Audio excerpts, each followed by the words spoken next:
Okay, hello everyone. This is my first video for my YouTube that I'm kind of just making out of the blue because I just want to like have fun, and I'm in quarantine, so I don't have anything better to do anyway, and school's ending. So if you're here, if you're watching, thank you. I love you so much. It's probably just my friends, but love you guys. Okay, we're gonna get into it. As the title refers, Victoria's Secret. Okay, Victoria's Secret, the fashion show. We're gonna unpack all of it. There's a lot to unpack. We're gonna start. So basically, if you don't know what the Victoria's Secret fashion show is, don't know where you've been, but basically, Victoria's Secret, the lingerie brand, has this big show every year around like winter, and A-list models walk. It's a whole thing. Personally, I was a huge stan of the show. I watched the show every year. So the first show ever was in 1995. So clearly this is an established thing. Like what is that, like 20 plus years, 25? Me trying to do math as a business major. It's like 25 years. Okay, so they're established, like we know it. So it peaked its viewers, max viewers ever, 12 million viewers. In 2001. Okay, so that alone lets you know, like, you guys peaked your viewers in 2001. That was 20 years ago. Like, clearly the times are different, but we're gonna get into it. So, okay. So, you know, whatever, they have the whole show and everything. Everybody's loving it. Everybody's happy. 2018. Okay, 2018. Ed Razek, I don't know how to say his name. I don't know if it's Razek or Razek. I'm gonna put a picture in. Check. His official title is President and Chief Marketing Officer. That's his official title. So he is obviously in charge of the marketing, you know, whatever, for Victoria's Secret.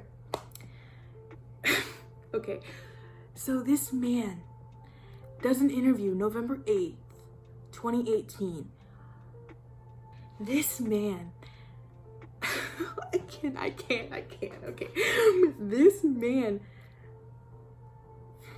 gets on, okay, this interview is with Vogue. This man, Ed, okay, gets on, not E! News, not TMZ, not, you know, your local high school news, no, Vogue, with his chest, Vogue. I'm gonna insert the clip right now. Do you see this? Do you see this right here? Please read it, please pause it, read it, look at this. He, with his chest, says that plus size models and trans models, transgender women models, cannot be in the show. He doesn't want them in the show because of his fantasy that he's created. Now there is so much to unpack right here. I'm gonna start with the fact that I'm sorry, like, this happened 2 years ago, and I like still can't, I like still even can't believe that like he said this. Okay, so Ed says that it's a 42-minute in the clip. He says it's a 42-minute entertainment special. It's a fantasy. This video is gonna be all over the place. I'm sorry, I'm trying my hardest. Like, I'm trying to get my thoughts together. So, the first thing I want to point out, he says that they can't sell fantasy, which is absolutely ridiculous. Like, I think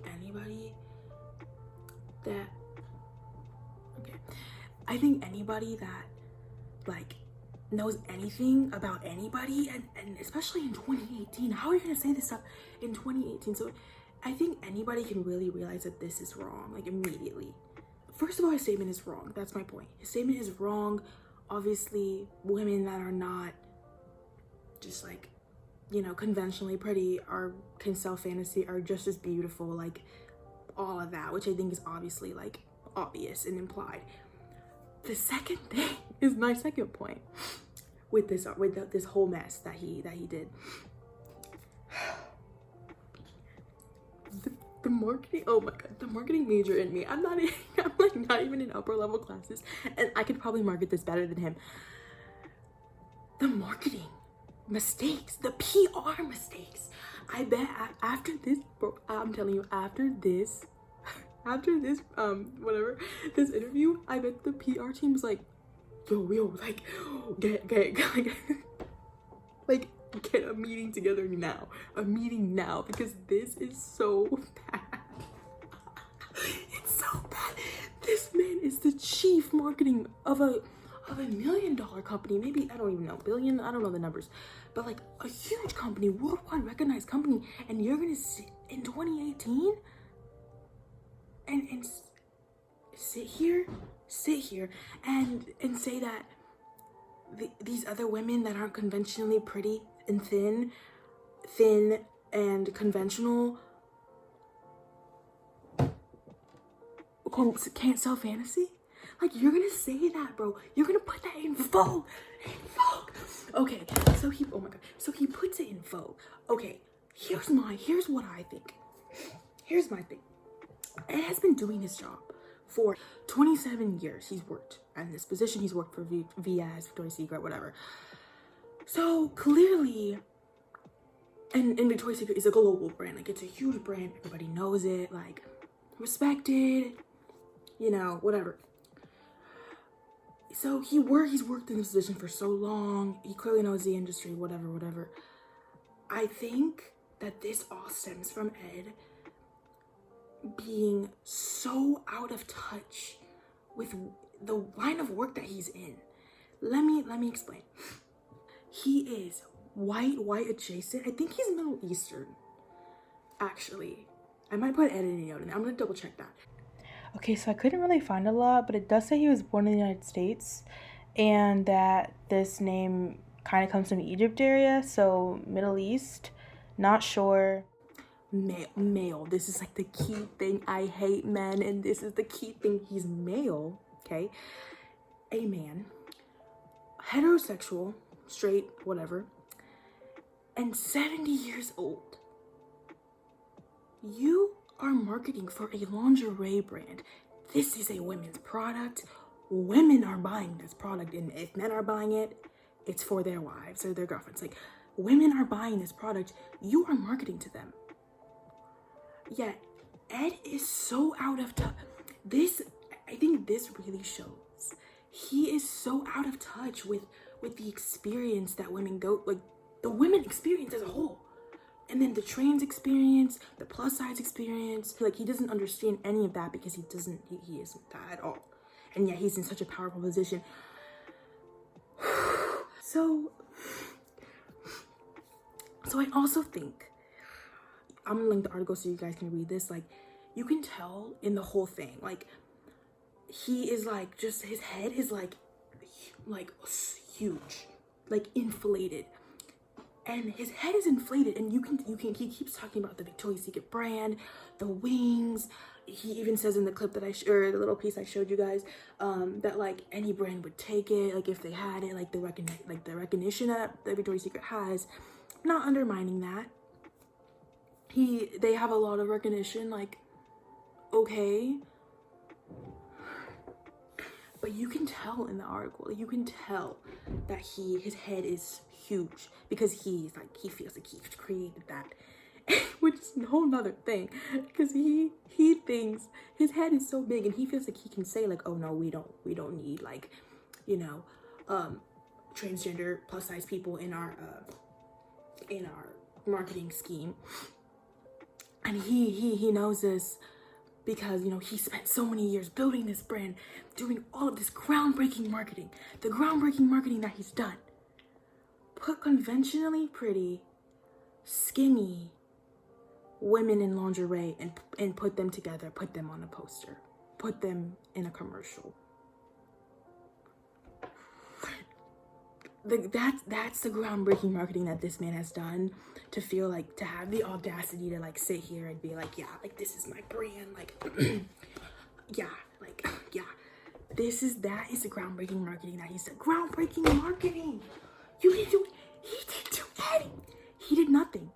I could come up with that. Me and you, whoever's watching this right now, we could have came up with that. Hey, get everybody skinny, get everybody pretty, into one picture, snap that picture, period. We could have came up with that. So I don't even know why he's acting like he's like some kind of king of PR and marketing, because he's not, clearly. Let me wrap up this whole interview thing. Out of touch man is marketing to women. He doesn't know the experience. He clearly doesn't have a business mind, because if you have a business mind, you're going to keep up with the times. The times are changing. It's 2018, 2019, bro. Like, you can't be like just selling that thin stuff anymore. Like, people want to see more things. People want to evolve with the, like, you have to evolve with the times. You're not doing that. You're not even trying. You're just sitting back and saying, no, we don't want that in our show. And yeah, look at our recognizable brand. That's what he's doing.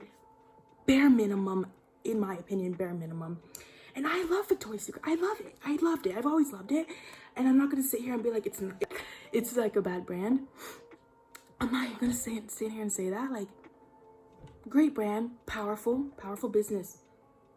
Your marketing is the bare minimum. If that, you put together a fashion show with A-list models, bro. And that is the most creative thing you came up with. You didn't even design the clothes they're wearing, please. Okay. So,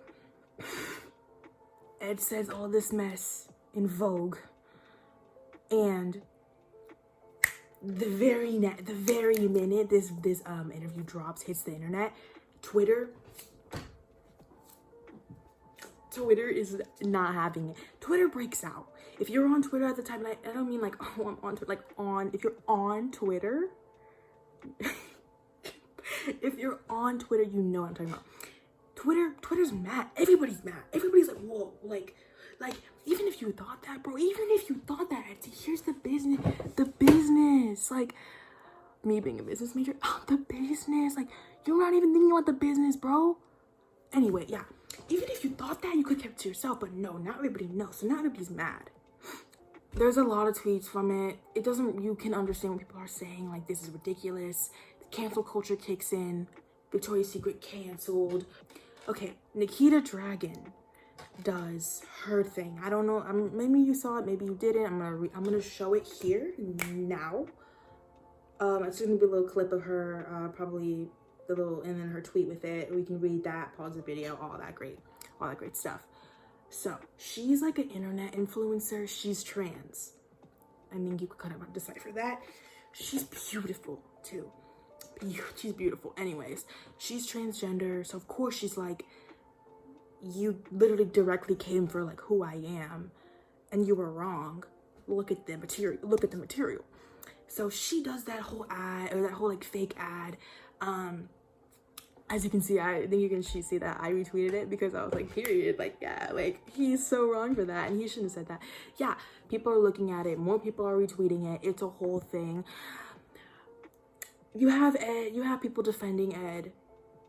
You know, Twitter likes to turn into different things by day. So now everybody on Twitter is a businessman or a businesswoman and a CEO. So a brand can build it how they want to build it. A brand, it is fair. If that's not part of their brand, it's fine. There were so many tweets. I wasn't gonna even mess with it because I think you can all see what I'm talking about.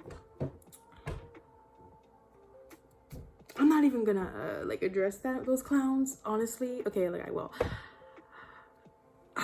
If you're a brand, bro, if you want to sell to people, capitalism, I hate it, but here it is, capitalism. If you want to sell to people, if you want to keep your brand relevant 20 years later, you need to evolve. You need to produce something, bring something to the table. You're bringing the same thing to the table. You're bringing that bland food to the table, the same bland food you've been bringing every year. You're still bringing the same thing. The same skinny, pretty, conventionally pretty people in the lingerie. You're still bringing the same thing. You're not bringing anything new. November 9th, 2018. The article dropped November 8th. The very next day, here comes Victoria's Secret. L Brands is like their official company, and then Victoria's Secret's like a little thing, you know. L Brands, Victoria's Secret, Ed, Razek, how you ever say his name, comes with a statement. The Notes app apology. The Notes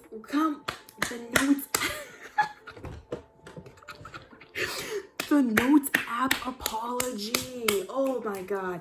We've seen it before. Here it is again. I don't think it's technically on the notes app, but it's the same thing. It's saying nothing. It says nothing. I'm gonna link it now. Check that out. And he says nothing. Yeah, I'm sorry, like that was insensitive. Anyways, it's, yeah, okay, at minimum insensitive. Anyways, that was insensitive. He's literally saying, we had transgender models come to our show, come to our casting, like, what, I'm not, like, yes you are. This clown, yes you are. So, okay, and he's like, it's never about gender, I admire their journey. They give us that, they give us nothing, which we expect from them. Now I want to get into like the market. Okay, the reason that this is even an issue is because, and the reason that now Victoria's Secret is squirming to fight for their market share back. They're fighting, they're grasping at nothing to get their market share back because they lost it to brands like Savage by Fenty, to Ari, is that how you say it? Third Love, another brand, that they prioritize inclusivity and diversity. Brands that prioritize that are taking up the market share. The interviewer in the Ed interview was like, please read that again. I'm gonna say this again because it's like gold. The interviewer did a great job, and she was like, hey, like Rihanna, yeah, like, yo, like, basically she was like, yo, like, we have other people are like kind of showing you up. It's kind of what she said, obviously not like that, but she was like, people are showing you up, like, are you gonna do something? And Ed comes with no. Ed's like, no, like, our marketing is top tier, like, no. Like, okay, Ed's a clown. Clearly we see how I feel about him. So that's why I want to get into the inclusivity movement and all of that. I think it's so ridiculous that they're gonna just ignore this whole movement as a whole. They're ignoring a whole cultural movement. They're ignoring the whole cultural movement, and they're saying, oh, this is us. Obviously, like, this is a real thing. Women go through this all the time. Everybody is not a size 0, and transgender women are just as much women. This is what I'm talking about, making women feel appreciated. Rihanna, appreciated, valued, and loved. That's what I'm talking about.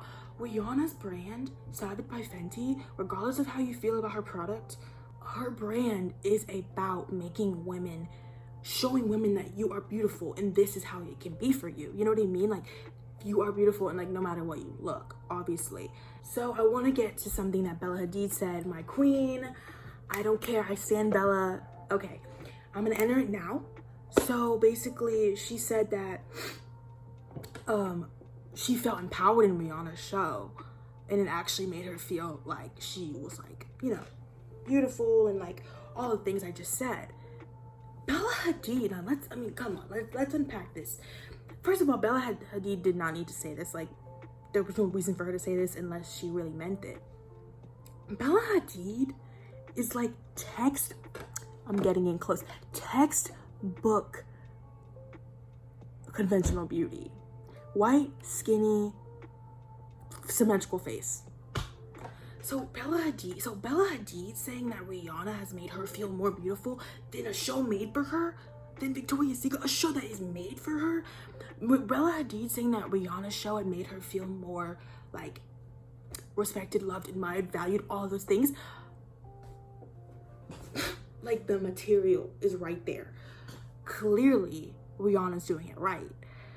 Right? Of course, Rihanna's doing it right. But you know why? Because she's a woman, a POC, black woman, and she's a curvier woman who is in touch with the woman experience, what women want, what women need, what women are looking for in a lingerie brand.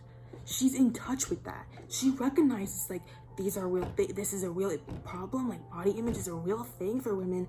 I clearly know it well. I'm POC. I'm gonna make sure that everybody's represented. Easy. Point blank period. Easy. And this is why Rihanna wins, because she's got it. She's got it here. 2019, a Victoria's Secret show is canceled. canceled. The show is canceled. Now let's get to Twitter.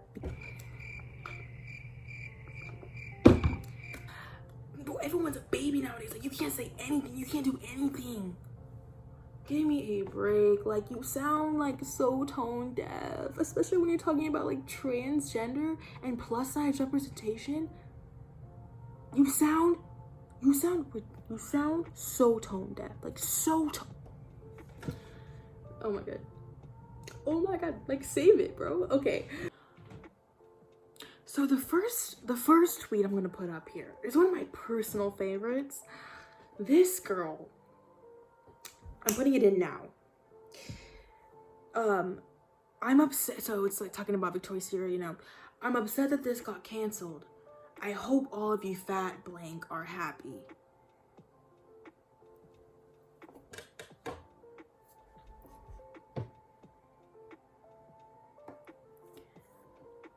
I hope all of you fat people are happy. The reason I put this tweet up there too is because that tweet did numbers, 8K. I'm pretty sure it got more too. This isn't even my screenshot. Someone else screenshotted this because clearly it was a memorable thing. 43K likes. I'm sure it got way more. I'm sure it went like more viral than that. So clearly people agree with the sentiment. You think just because like some people on Twitter were mad like that a global brand is gonna cancel their biggest event for no other reasons besides that people are mad on Twitter. Fat people are mad on Twitter. Like, you look like you don't even look smart. now you look dumb. Like, okay, there are some other ones on there. Insecure. I'm gonna put another one right now. They're basically saying like, I wasn't even close to a size 0 and it didn't bother me. Y'all are insecure. Yeah, I see. Okay, I get that. Like, I'm not close to a size 0 either, and it didn't bother me either. I like the girls, so here I am watching. But I think that the point is being missed. Like, it's another thing to have that chief marketing officer get on Vogue and say that trans people and fat and plus size people, overweight, whatever, you know what I mean, curvier girls are like a no. It's a no for me. Like, to say that publicly with his chest is a whole nother thing. These people are already a minority. There's transphobia, there's fat phobia. They're already dealing with that. I think it's just they're missing the point of like, these are already marginalized groups, and then you got this man on here talking about them. You know what I mean? I don't know. Everybody can kind of have their own opinions about that, but stay with me, guys. Stay with me. Okay, in 2016, the show had 6.7 million viewers. In 2017, the next year, it had 5 million viewers. Okay, so this was before Ed even opened his mouth. This was before that. The viewers are going down. Okay, 2018. This was after Ed said his mess. 3.3 million people tuned into the show. Me being one of them. But 3.3 million people tuned into the show. Simple econ. The numbers are not adding up. You only have 3.3 million people watching your show. That's not that many people. Especially for a brand like Victoria's Secret, who spends millions of dollars on the show. So, what other real reasons it was canceled? Now, the show aired a month after Ed did his mess on Vogue. So, a lot of people could have tuned out because of his mess. Me being a pop culture stan, I tuned in. But a lot of people probably tuned out. They were like, all right, yeah, that's a no from me. Maybe the general trend is just going to keep continuing. Maybe it was just a general trend. The CFO of L brand, so Victoria's Secret, he didn't really say anything. Of course, corporate America gives us nothing. But he did say that it was important to evolve the marketing in Victoria's Secret. And that's kind of all he gave. Yeah, it's important to evolve your marketing. Like, what do you, like, come on. Like, y'all didn't go to business school for this? Like, did y'all wake up yesterday? Yeah, you need to evolve your marketing. The times are moving. It's not 2001. Yeah, okay, so yeah, he said that. Personal opinion, really quick. I don't think the show was canceled because of the Twitter outlash. The outlash on Twitter. Twitter is a powerful app. You know, public opinion is important in consumerism. I don't think they canceled the show solely because of people being upset that Ed said this mess. I think their sales were already declining, and the show wasn't helping them considering the viewers were also declining. And then on top of that, they have their head marketer saying clownery in Vogue. me re-emphasizing that this was in Vogue.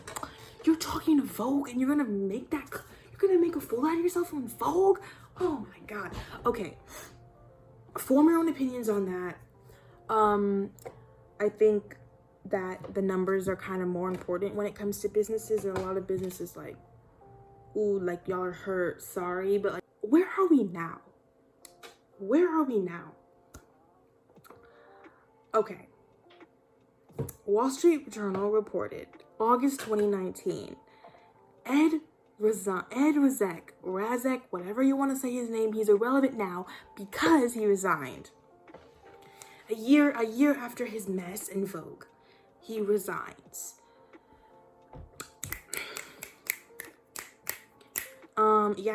Resign, you're irrelevant now. I don't want to see you anywhere again because you're a clown. If I knew that this was going to be the outcome, like, I would have never done something like this, but you don't know when you're in the moment, and like... Okay, so CNBC reported in the last quarter, so this is like really recent, like the quarter ended February 1st of 2020, so Victoria's Secret reported that their online and their same store sales were down 10%.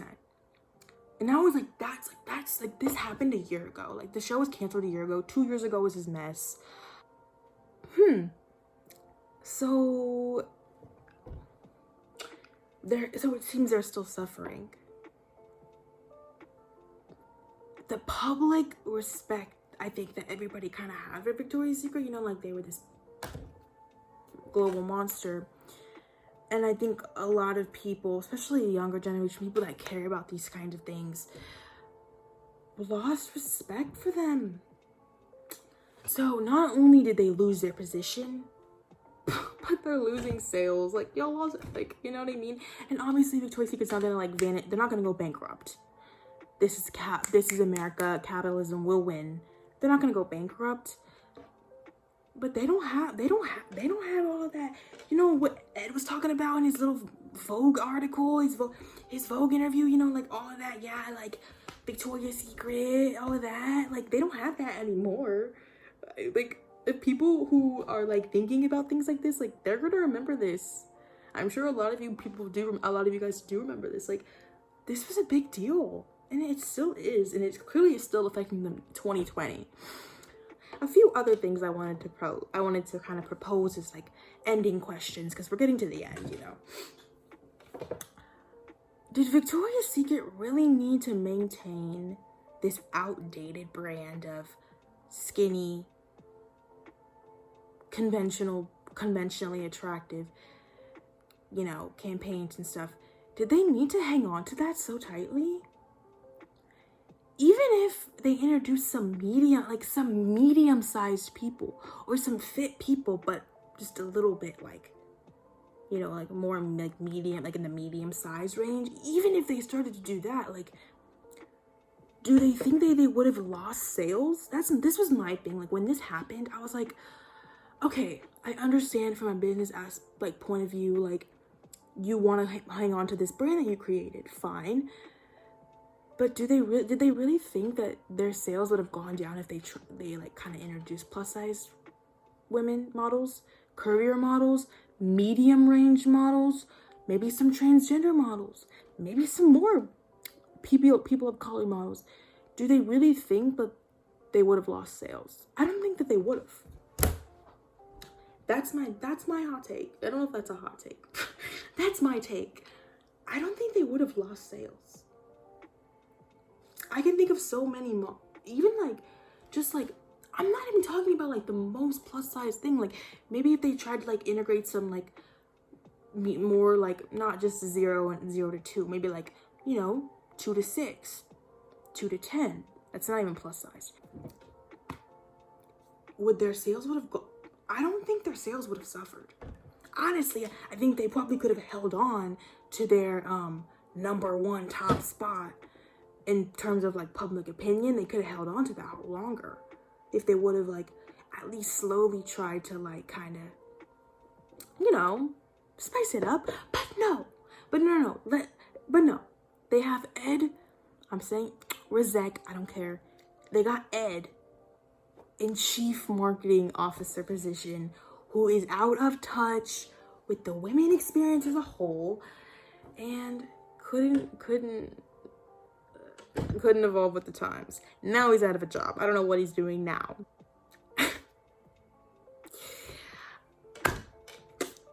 Y'all know that meme that's like the girl that she's like or that guy that does that? That's me right now. I don't know. What do you guys think? What do you guys think about Victoria's Secret, Ed's statement, the business side of it? Rihanna. I want to know. I want to know what you guys think. This is probably just my friends, but tell me what you think, cause I love this kind of thing. This is my first video. Not sure how many more there will be. Hopefully more. Very amateur hour, as you can tell. I don't have anything, but thank you so much for watching. If you got through this whole thing, I'm not sure how long it will be either. Thank you for watching this. I love you guys so much. Stay tuned for another video. Okay, bye.